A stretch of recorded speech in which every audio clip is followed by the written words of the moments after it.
잘 쉬셨나요? 저희 지금까지 짖음, 배변, 분리불안, 공격성, 산책 이렇게 다양한 문제 행동들을 살펴봤는데 소장님 좀 원인들이야 정말 다양하겠지만 예. 이 문제 행동들이 스트레스로부터 비롯되지 않을까 싶어가지고 스트레스 또한 같이 다뤄주시면 좋을 것 같은데요. 우리 국민분들에게 반려견들이 스트레스를 받는 원인에 대해서 한번 설명해 주세요. 예. 반려견들이 이제 스트레스를 받는 원인은 방금 말씀하신 것처럼 쉽게 스트레스라고 말씀하실 수 있지만요. 이 스트레스 범위가 굉장히 넓습니다. 왜 넓냐면요. 반려견이 워낙에 소통이 안 되니까 이게 답답한 거거든요. 그래서 이제 그 스트레스 원인 찾으려면 다방면으로 열어놓고서 하나씩 이제 체크를 해 나가야겠죠. 첫 번째 보면 이제 환경의 변화입니다. 사람은 예를 들어서 이사를 가면요. 안방, 작은 방, 두 번째 방, 화장실, 창고 이렇게 한번 얘기 좀 알아들어요. 근데 반려견들은 사람보다 3, 4배 이상의 적응할 시간이 필요하다는 거죠. 그렇다 보니까 반려견이 새로 이사한 곳에 가서 배변 실수를 하는데 보호자분들이 이사하느라고 피곤하고 신경 쓰느라고 피곤하다 보니까요. 이런 말씀 가능하시죠? 왜 그래? 전에 잘했던 애가 네가 왜 그래 하면서 피곤하니까 이제 그런 말이 나오셨겠죠. 그럼 반려견 당황합니다. 아니 와가지고 내 배변 장소가 바뀌어가지고 어딘지 모르겠는데 왜 나한테 뭐라는 거야? 그러다 보니까 배변 실수를 갖다가 유발하게 되는 거죠. 그래서 보면은 반려견이 환경 변화에 대해서 사람보다 상당히 늦다. 근데 이게 또 자연으로 가면 반대입니다. 자연으로 돌아가잖아요. 반려견이 상당히 빨리 이렇게 수긍합니다. 자연에 대해서. 다만 사람이 거기 적응 못 해나가는 거죠. 왜? 이 세계가 각자의 세계니까 각자의 세계가 강하다는 얘기죠. 두 번째는 이제 운동부주입니다. 반려견의 이제 그 건강 상태, 그 체형에 또 견종에 따라서요, 운동량의 차이가 있습니다. 그런데 보호자분이 너무 바빠요. 바쁘다 보니까 실질적으로 한 하루에 10kg가 필요한 반려견한테 1kg만 운동을 시켜주시는 거죠. 그럼 9kg에 대한 이제 이 에너지가 계속 누적이 되거든요. 그럼 이런 얘기 있잖아요. 참다 폭발한다. 그러니까 진짜 착한 반려견은 참습니다. 사진상에 보면요. 가만히 누워 엎드려가지고 이렇게 보호자를 바라보고 있는 거예요. 저 눈빛은 뭘 표현하는지 모르겠지만 뭘 해주세요. 아니면 하면 될까요? 하고 이제 다양하게 이제 그 의사를 표현하고 있는 건데요. 이제 이 반려견을 갖다가 이제 제가 봤죠. 어떻게 성장하는지요. 처음에는 말썽꾸러기였습니다. 제가 이제 지나간 얘기인가 말씀드리지만요. 제가 이 반려견 훈련 중이었는데, 그러니까 보호자님 한마디가 훈련사한테는 좀 부담스러워요. 그래서 훈련 나간 이유가 말도 안 듣고 물건을 너무 많이 이렇게 훼손시킨다. 그래서 훈련을 진행했습니다. 그래서 훈련을 진행해서 갔더니 그 사모님 그러시는 거예요. 저 신발장에 저 신발 좀 보래요. 그래서 가서 보니까 신발이 새 거예요. 여성 게 단화 가죽 구두인데 이게 쪼각쪼각 씹어놨더라고요. 근데 그 다음 사오면 이거 어저께 28만 주고 사온 거예요. 근데 28만 주고 한 번 신은 신발을 아침에 일어나 보니까 이 반려견이 쪼각쪼각 예술처럼 조각을 해놓은 겁니다. 아이고야. 이제 담당 훈련사 입장에서는 참 이게 뭐라 표현하기가 그렇더라고요. 그렇다고 제가 반려견한테 뭐라고 안 했습니다. 왜? 훈련 진행 중이었고 뭘 모르는 상황이고 그러한 습성을 갖고 있는데 그럼 보호자가 신발장에다 올려놨어야지. 제 속마음은 그렇고요. 겉으로는 죄송합니다. 훈련은 더 좀 열심히 시키겠습니다. 그리고 이 반려견한테 지나갈 말로 너 왜 그랬어? 하고 약간 언지를 줬죠. 그건 뭐냐면 이제 그 운동 부족, 물건 훼손한다는 운동 부족에 대한 전적으로 말씀드릴 수 없지만, 그러니까 이렇게 물건을 훼손하는 게 전 시간에 말씀드린 것처럼 운동 부족에서도 나올 수가 있거든요. 그래서 여러분 충분한 운동을 했을 때는 물건을 훼손하는 게 좀 이렇게 줄어드는 걸 제가 볼 수가 있었습니다. 그래서 운동을 갖다가 충분히 해주는 것도 중요하다. 다음에 세 번째는 외부 충격입니다. 외부 충격, 그러니까 쉽게 해서 반려견이 받아들일 수 있는 소리, 아니면 그 변형 같은 거는 이제 한계점이 있어요. 근데 그 한계점을 넘었으면은 그게 스트레스 쌓이는 거죠. 그래서 예를 들면은 반려견은 조용한 거 원해요. 조용한 거 원하는데 막 꽝꽝꽝꽝 계속 소리가 나는 겁니다. 그러면은 이제 사람이 얘기 안 해도 사람도 힘들잖아요. 네. 그럼 반려견은 더 힘들거든요. 그러면 만약에 반려견이 이동을 할 수 있다면요, 짐 싸서 이사 가요. 조용한 곳으로. 근데 집에 갇혀 있잖아요. 참고 사는 거죠. 근데 그 표정 보면 표정이 편안치가 않아요. 그러니까 이것은 제가 뭐 반려견의 관상을 약간 본다고도 말씀드릴 수가 있어요. 그건 뭐냐면 한평생 훈련하다가 그러니까 다양한 반려견을 보고 또 훈련에 의뢰했을 때 보면요, 문제가 없는 것보다는 문제가 있는 견이 많이 와요. 그래서 네가 왜 문제가 있는지 유심히 살펴보다 보니까 네. 표정이 나타납니다. 예를 들어서 그 문제를 해결하기 전에는 표정이 약간 이제 어둡다든지 표현이 약간 찌그러지다든지 그런 표정이 있어요. 암울하다든지요. 뭐 다크서클이 있다는 얘기도 하잖아요.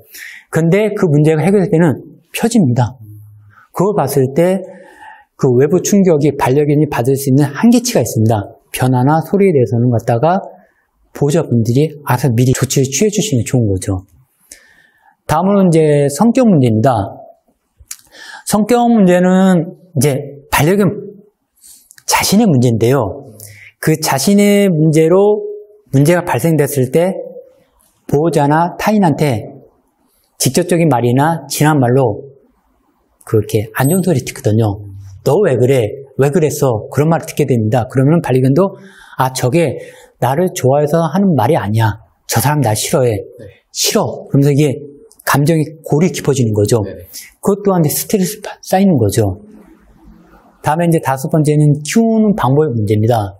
예를 들어서 여기서 전 예를 드는 이유는 뭐냐면요. 운동하는 시간이 매일 7시면 아침 7시, 이건 바람직하지 않아요. 7시에 나가면 때로는 못 나가는 날도 있고요. 8시 갈 수 있습니다. 그러면 정확한 시간관념을 반려견한테 주입을 시키면요. 딱 7시 되면은 반려견이 사는 날까지 아침 6시 되면은 비가 오나 눈이 오나 무조건 산책 나가야 돼요. 근데 산책을 못 나갈 수 있는 상황이 있잖아요. 산책을 안 나가면 참는 반려견이 있지만 계속 옆에서 긁는다든지 네. 빤히 이렇게 쳐다보고 있습니다. 산책 가자고요. 아니면은 또 이렇게 급식 시간입니다. 네. 매일 아침 7시에 밥을 그러니까 사료를 주던 반려견한테 사료 안 주면요. 조조조 따르면서 계속 사료달라 신호를 하죠. 그래서 이제 키우는 방법에 있어서 문제가 없는지 한번 살펴보고, 그리고 실질적으로 이 전체적인 문제죠. 환경의 문제, 운동 부족, 외부 충격, 성격 문제를 갖다가 이 키우는 방법에 다 이렇게 포함될 수 있는 거거든요. 그래서 보호자 입장에서는 그거 갖다 한번 전체적으로 살펴볼 필요도 있다고 보고 있습니다. 네, 알겠습니다. 스트레스 원인 중에서 외부 충격에 스트레스를 받는다라고 말씀을 해주셨는데 어떤 경우에 스트레스를 받는 걸까요? 예, 이것은 이제 제가 훈련을 하면서 실질적으로 이제 경험한 건데요. 제가 훈련을 하러 갔습니다. 훈련하러 갔는데 그 공장이 뭔가 절단을 하는 공장이에요. 근데 이 소리가 굉장히 프레스가 굉장히 크더라고요. 네, 맞아요. 사무실은 떨어졌습니다. 네. 그 작업장하고요. 네. 떨어졌는데도 그 소리가 좀 이렇게 들렸어요. 그런데 이제 제가 상담 끝나고 이제 반려견을 갖다가 이제 확인하러 갔을 때 네. 반려견은 그 바로 공장, 작업장 옆에 견사가 있더라고요. 근데 거기는 너무 소음이 큰 거예요. 그래서 제가 그 보호자분한테 공장 부지가 넓으니까 네. 그 반려견의 견사를 저 사무실 쪽으로 옮겨주세요. 그랬더니 그 보호자분이 몰랐던 거죠.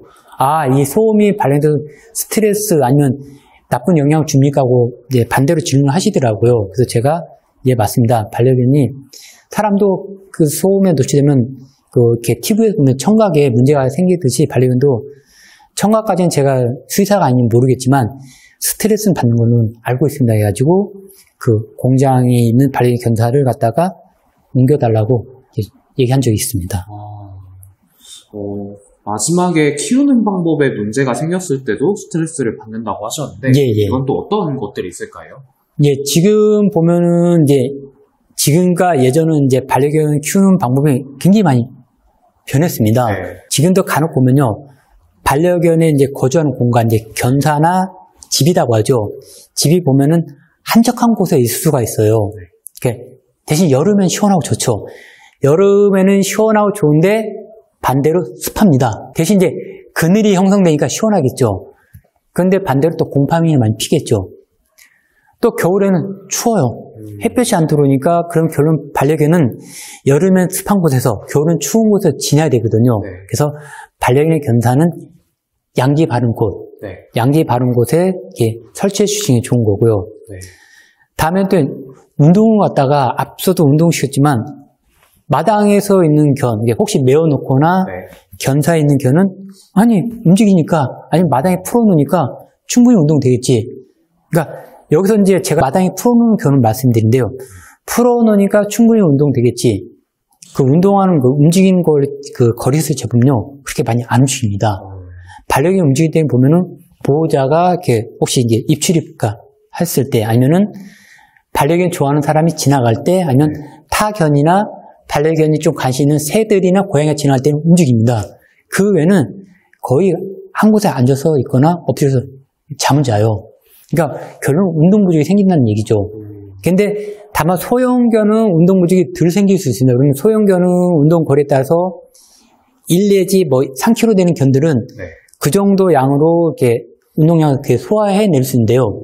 중대형 견들은 하루에 5에서 10kg가 운동이 필요한 견들은 그 정원이나 마당에 풀어놓은 것 갖고는 운동이 부족하다는 얘기죠.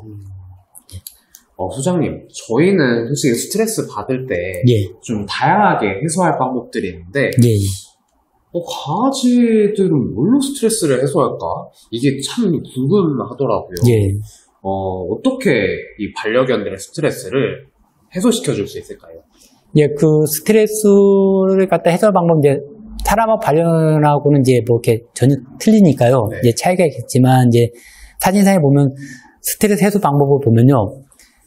첫 번째 스트레스를 갖다가 받는 원인을 갖다 찾아야 됩니다. 그러니까 예를 들어서 보호자는 아무리 열심히 노력했는데 10개 노력을 했어요. 근데 반려견이 정작 받는 스트레스는 11번째가 나타나는 거죠. 그러니까 11번째 스트레스가 반려견이 계속 스트레스인데 보호자는 진짜 열심히 노력했는데 그 원인 해결을 못한 거죠. 그래서 첫 번째는 반려견이 스트레스 받는 원인을 찾아야 됩니다. 그건 뭐냐면은 시간이 걸리더라도 계속 반복적으로 체크를 하는 거죠. 사람이 이렇게 생각으로만 이거일 것이라면요. 네. 오판한 경우가 있습니다. 꼭 메모를 하는 거, 메모하던가 촬영해가지고 비교를 해보시는 거죠. 그럼 반려견의 행동에서 그게 나타나거든요. 두 번째는 이제 가장 많이 말씀드린 야외 운동입니다. 그래서 이제 제가 여기서 이제 참 처음에 궁금했어요. 아니, 창문을 열어놓으면은 바깥 공기가 들어옵니다. 집 안으로. 그래서 바깥 공기나 안에 공기나 똑같은데 왜 안에 있으면 가깝게 하고 밖에 나가면 시원할까? 이렇게 생각했는데 그냥 단순한 사람의 생각이었죠. 그러니까 예를 들면은 이제 사람도 등산을 왜 가겠어요? 네. 그냥 뒷동산이나 뭐 동네 공원 가면은 나무도 있고 산인데 야외고 바람 똑같은데 그런데 산에 가면요 가슴이 뻥 뚫려요. 그러니까 갑갑한 게 없다는 얘기죠. 그러니까 반려견도 그러니까 예를 들어서 빌라나 아파트면은 이제 이해가 갑니다. 그런데요 단독에 사신 분은요 네. 아니 난 정원에서 풀어놓고 있는데 정원이나 낮은 담 위에서 담이 낮으면 1m인데 1m 담에 뭐가 갑갑하다고 공기는 똑같은데 네. 영역, 지역 이게 가로막는 거죠. 근데 밖에 나가면은 반려견이 좋아하는 거 또 네. 만나고 싶어 하는 게 타견도 만날 수도 있고요. 네. 그러니까 그러한 이제 욕구를 갖다 해소시켜 주는 거죠. 그래서 이제 또 이 세 번째 보면은 또 훈련이 들어갔습니다. 해소 방법에도 훈련이 들어가요. 그런 이제 이런 방금 말씀하신 것처럼 네. 아니 훈련하면은 사람을 공부하려면 아직 짜증나고 졸리기도 한데 네. 왜 그 훈련이 들어갑니까 하는 경우가 있어요. 네. 그래서 여기는 이제 그 여러분들이 모르는 게 하나 있습니다. 훈련을 처음 할 때는요 힘들어요. 네. 그리고 야단도 맞고 벌도 쓰고 하는데요. 근데 훈련을 잘한다고 치면요. 훈련을 잘하면요. 칭찬을 받습니다. 칭찬을 받고 훈련을 잘하면요. 밖에 나가면요. 안 이뻐도 야, 너 이쁘다. 아주 똑똑한데 지나가는 사람 다 칭찬해줘요. 그리고 막 간식도 갖다 줍니다. 왜? 착하고 말 잘 듣고 그러니까 막 간식이 덤으로 생기는 거죠. 그러니까 반려견도 훈련해야 돼. 훈련하면은 보호자분도 간식을 줘. 왜 간식이냐면 훈련 받느라고 수고했어. 평상시에 간식 안 주던 분도요, 훈련한 다음에 간식 줘요. 왜? 훈련 받느라고 수고했어. 그러니까 뭐냐면, 사람이, 자녀분들이 공부하면요, 공부 열심히 하네 하고 이제, 이 간식 갖다 주듯이요. 네. 반려견도 훈련 받느라고 수고했어 하고 간식을 주니까 반려견 입장에서, 훈련 좋아. 왜? 훈련 잘할 때는 야단 맞을 일이 없거든요. 네. 훈련이 재밌는 겁니다. 그래서 어떤 반려견이 훈련하자고 줄을 밀고 오는 경우도 있어요. 나 훈련하고 싶어요 하고요. 그래서 훈련이 포함된 겁니다. 다음에 하나는 이제 놀이입니다. 놀이는 이제 제가 설명 안 드렸어요. 반려견들이 평상시에 좋아하는 놀이가 있어요. 장난감이나 아니면 공놀이, 아니면 식구들하고 이제 축구를 한다든지 해서 식구들하고 갈 수 있는 놀이를 하면은 반려견은 좋아합니다. 그래서 이런 놀이를 했을 경우는 스트레스가 많이 해소가 되고 있는 거죠. 네. 이제 다음 이제 사진 보면 이제 스트레스를 이제 해소 방법 중에 이제 하나를 또 추가하면요. 스트레스를 받지 않는 환경 조성이 중요하죠. 예를 들어서 이제 야 산책 나가는 거야. 그런데 산책 나가서요. 뭐 보자 통화할 수 있잖아요. 네. 통화하면서 이렇게 언성이 높아진다든지 통화음이. 그러면 어떻게 됩니까? 산책하다 돌아와 버리거든요. 아니면 산책 나가서 또 이렇게 타인하고 타견하고 또 이렇게 언쟁이 일어날 수 있어요. 네. 아니면 또 반려견은 이제 약간 이제 소음에 대해서 아니면 소리에 대해 무서워하는 반려견이 있습니다. 네. 그 반려견들이 생각 없이 그냥 공사장 옆에 막 지나가는 거 꽝꽝꽝 소리 나는데요. 그러면 반려견은 무서워하거든요. 안 가려고 하는 거죠. 예, 그런 식으로 해서 스트레스를 받지 않는 환경 조성이 필요한 거죠. 이 환경 조성에는 당연히 견사의 위치도 필요한 거겠죠. 그러니까 견사도 시원하고 따뜻하고 겨울엔 따뜻하고 여름엔 시원하고 그것도 필요한 거죠. 다음에 독립생활 훈련도 필요합니다. 이 독립생활 훈련을 왜 뜬구름 없이 독립생활이냐고 말씀드리냐면요. 스트레스를 해소한다는 말들이 있어요. 그건 뭐냐면요. 반려견 스스로가 강해지면은 웬만했을 때는 받지 않는다는 얘기죠. 그렇지만 성격이 약하면은 받지 않아야 될 스트레스로 받게 된다는 얘기죠. 다시 정리하자면은 성격이 강하고 그 성격이 명랑한 반려견은 웬만했을 때는 이겨냅니다. 그렇지만 성격이 약하고 약간 소심한 반려견은요. 웬만한 스트레스를 다 받아요. 받지 않아도 될걸요. 그래서 독립생활을 시켜줘가지고 반려견 스스로가 강하게 만들어줄 필요가 있다는 얘기죠. 다음에 이제 가족과 떨어져 있는 훈련입니다. 그건 앞서도 말씀드렸지만 반려견이 항상 24시간 가족과 있어도 되지만요. 네. 때로는 혼자서도 이렇게 앞에 독립생활하듯이 혼자서도 지낼 수가 있어야 됩니다. 네. 왜냐면 그 가족들이 이제 국내 여행은 가겠지만 해외 여행을 짧게 갈 때는 반려견이 따라갈 수가 없어요. 그때는 지인의 집이나 위탁 그 장소에 가서 호텔을 갔다 있어야 되는데 그 훈련이 안 되는 반려견은 그동안 스트레스 받거든요. 그렇지만 그에 대한 훈련이 되어 있는 반려견은 지인 집에 가고요. 위탁처에 가면요. 네. 맛있는 더 많이 줄 수도 있거든요. 그러니까 가려면 좋아서 가는 반려견들, 그러니까 짐 싸가지고 갑니다. 안녕히 갔다 오세요 하고, 그러면 위탁처에 갔을 때 지인 집에 갈 때는요. 그 반려견, 친한 반려견이 있어요. 가서 신나게 놀고 오는 거죠. 근데 중요한 건 이 시기 때는 훈련을 안 해요. 며칠 놀러 왔는데 굳이 힘들게 훈련시킬 필요 있어. 그러니까 공부도 안 하지, 놀고 먹지, 좋은 친구 있지, 신나게 지나노는 거죠. 그래서 떨어진 훈련 필요하고요. 다음에 이제 타인과 산책을 한 훈련입니다. 그러니까 타인과 산책하는 훈련은 왜 그러냐면요. 이게 보면은 이제 가족과 떨어지는 거하고 약간 연관성이 있습니다. 그 다음에 독립생활도 연관성이 있고요. 그러면 산책할 때 보면은 보호자와 산책할 때도 산책을 거부하는 견이 있고요. 당연히 이 견은 타인이 줄을 잡을 때는 절대 안 가겠죠. 그래서 그 반려견의 그 성격을 갖다 무난하기 위해서 보호자가 예를 들어 일이 있으면 오늘 갔다가 산책 못 할 수가 있어요. 그러면은 지인이 대신 와서 산책해 줄 수 있는 거거든요. 그러면 반려견 즐겁게 산책 갔다 오면 되는 겁니다. 근데 이 훈련이 안 되어 있는 반려견은 모르는 사람이네? 안 나갑니다. 그러면 산책을 안 나감으로써 반려견은 스트레스 쌓이고요. 또 일이 있어서 외출한 보호자는 그에 대한 미안한 감이 생기는 거거든요. 그래서 이런 걸 사전에 예방하기 위해서 타인과 산책하는 훈련도 필요한 거죠. 소장님, 다섯 번째에 이제 스트레스를 받지 않는 환경이라고 말씀을 해주셨는데, 사실 도심은 이런 환경을 조성해주는 게 쉽지가 않을 것 같아요. 예. 어떻게 조성을 해줄 수 있을까요? 도심에서. 그렇죠. 이게 어떠한 여건에 따라서 이제 최상의 조건을 갖다 만들어지는 게 중요한데요. 네. 스트레스를 받지 않는 환경을 갖다가 이제 딱히 만들려고 하면은 이 난감할 때도 있으면 장소가 이제 허락이 안 되는 경우도 있거든요. 그래서 이제 장소가 허락이 안 되든 허락이 되든 이제 최소한 해줄 수 있는 것 같다 이제 한번 찾아보겠습니다. 첫 번째로 가장 기본 운동입니다. 밖에 나가서, 그러니까 아파트에 사시건 빌라에 사시건 단독에 사시건 운동을 나가서 해줄 수 있잖아요. 운동을 해주시면 되는 거죠. 두 번째는 쾌적한 거주 공간이다. 예를 들어서 반려견이 딱 앉아가지고 잠을 잘 수 있는 공간이든 이 옆에 편하게 누워서 잘 수 있는 공간이든 비 피하고 겨울엔 따뜻하고 여름 시원하게 이것만 해줘도 반려견은 충분히 만족합니다. 그러니까 공간이 넓은 거 원하지 않아요. 최소한 반려견 자신이 누워서 잘 수 있는 공간만 있어도 된다는 얘기죠. 대신 여름 시원하고 겨울엔 따뜻하고 또 여름 비를 맞지 않고 또 겨울엔 눈보라를 막을 수 있는 따뜻한 공간이 필요한 거죠. 다음에 세 번째는 가장 기본적인 이제 거겠죠. 먹는 거. 하루에 두 끼든 세 끼든 배 따뜻하게 맛있건 떠나고 배불리만 먹을 수 있는 최대로 행복해 합니다. 그러면서 스트레스를 갖다가 받지 않겠죠. 예. 다음으로는 이제 스트레스 해소 방법 중에서 독립생활 훈련이라고 말씀을 해주셨는데, 예. 조금 더 자세하게 설명을 해주실 수 있을까요? 예. 그러니까 주인과 이제 많은 시간을 함께 하지 않고 반려견 스스로가 이제 생활하는 거죠. 보통 보면 이제 실내견에 해당 안 되고요. 실외견, 정원이나 마당에서 생활하는 견들이 이제 여기에 해당이 되고 있습니다.